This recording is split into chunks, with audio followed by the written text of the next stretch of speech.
Assalamualaikum warahmatullahi wabarakatuh. Perkenalkan, nama saya Hafizin Jamil dengan NIM 2522042 dari kelas PTIK 2B. Di sini saya akan membuat video untuk memenuhi tugas mata kuliah Ilmu Pendidikan Islam. Adapun hal yang akan saya bahas dalam video ini ialah mengenai solat. Arti dari solat ialah pengharapan sepenuh hati kepada Allah Subhanahu wa taala sebagai sebuah ibadah yang dilakukan dengan beberapa bentuk perkataan dan perbuatan yang dimulai dengan takbir dan diakhiri dengan salam sesuai atau harus menurut syarat-syarat yang telah ditentukan oleh syariat. Adapun dalil yang mewajibkan solat terdapat di dalam Quran Surah Al-Baqarah ayat 43 dan Quran Surah Al-Ankabut ayat 45. Adapun bunyi dari Quran Surah Al-Baqarah ayat 43 yaitu Bismillahirrahmanirrahim. Wa aqimus salata wa atuz zakata warka'u ma'ar raki'in. Artinya, dan dirikanlah solat dan keluarkan zakat dan tunduklah ruku bersama orang-orang yang ruku. Yang bunyi surah Al-Ankabut ayat 45 yaitu wa aqimus sholata innas sholata tanha anil fahsya'i wal munkar, yang artinya kerjakanlah solat, sesungguhnya solat itu mencegah perbuatan yang jahat dan yang mungkar. Perintah solat ini hendaklah ditanamkan di dalam hati dan jiwa anak-anak dengan cara pendidikan yang cermat dan diwajibkan sejak kecil, sebagaimana hal tersebut terdapat di dalam hadis Nabi Muhammad SAW, yang mana Nabi bersabda, "Muru auladakum bis solati wa hum abna'u sabi'in wa ribuhum alaihi wa hum abna'u asrin." Artinya, perintahkanlah anak-anakmu mengerjakan solat di waktu usia mereka meningkat 7 tahun dan pukullah kalau enggan melakukan solat di waktu mereka meningkat usia 10 tahun. Adapun syarat-syarat dalam solat ialah yang pertama beragama Islam, yang kedua yaitu sudah balik atau berakal. Yang sudah balik di sini ialah sudah berumur 15 tahun. Yang ketiga yaitu suci dari hadas besar dan hadas kecil, baik itu bagi anggota tubuh, pakaian dan tempat kita solat. Yang kelima yaitu menutup aurat. Bagi laki-laki, auratnya itu dari pusat sampai dengan lutut, sedangkan untuk wanita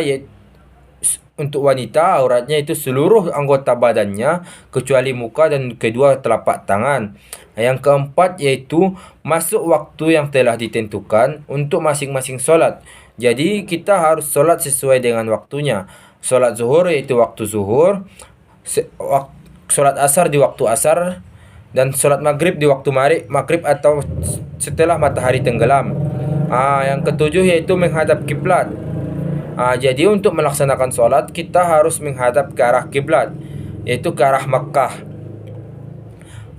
Mekah atau Ka'bah. Yang kedelapan yaitu mengetahui mana yang rukun dan mana yang sunnah dalam solat.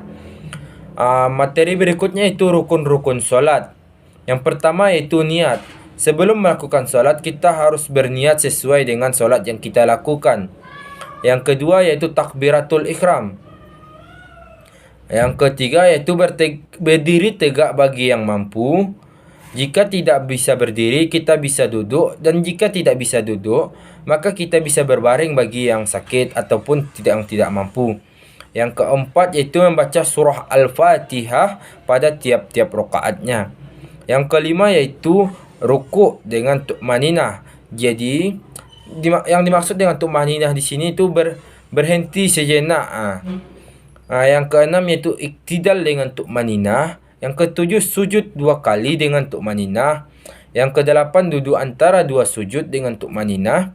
Yang kesembilan duduk tasyahud akhir dengan tumaninah.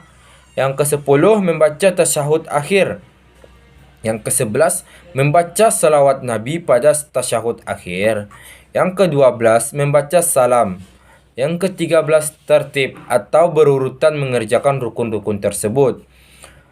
Adapun hal-hal yang membatalkan sholat, yang pertama yaitu berhadas.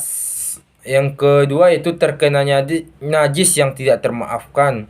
Yang ketiga itu berkata-kata dengan sengaja walaupun dengan satu huruf yang memberikan pengertian. Yang keempat yaitu terbukanya aurat. Yang kelima mengubah niat. Misalnya ingin memutuskan sholat pada. Yang keenam yaitu makan atau minum meskipun sedikit. Yang ketujuh bergerak berturut-turut 3 kali seperti melangkah ataupun berjalan sekali dengan bersangatan. Yang ke-8 membelakangi kiblat.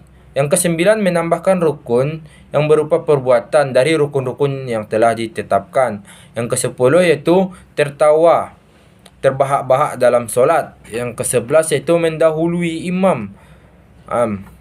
Yang ke-12 murtad atau keluar dari agama Islam. Adapun perbedaan antara laki-laki dan wanita dalam melakukan solat. Yang pertama laki-laki merenggangkan dua siku tangannya dari kedua lambung. Lambungnya di waktu rukuk dan sujud. Sedangkan wanita merapatkan satu anggota ke anggota tubuh lainnya. Yang kedua yaitu waktu rukuk dan sujud, laki-laki mengangkat perutnya dari dua pahanya, sedangkan wanita meletakkan perutnya pada dada dan dua pahanya ketika rukuk dan sujud.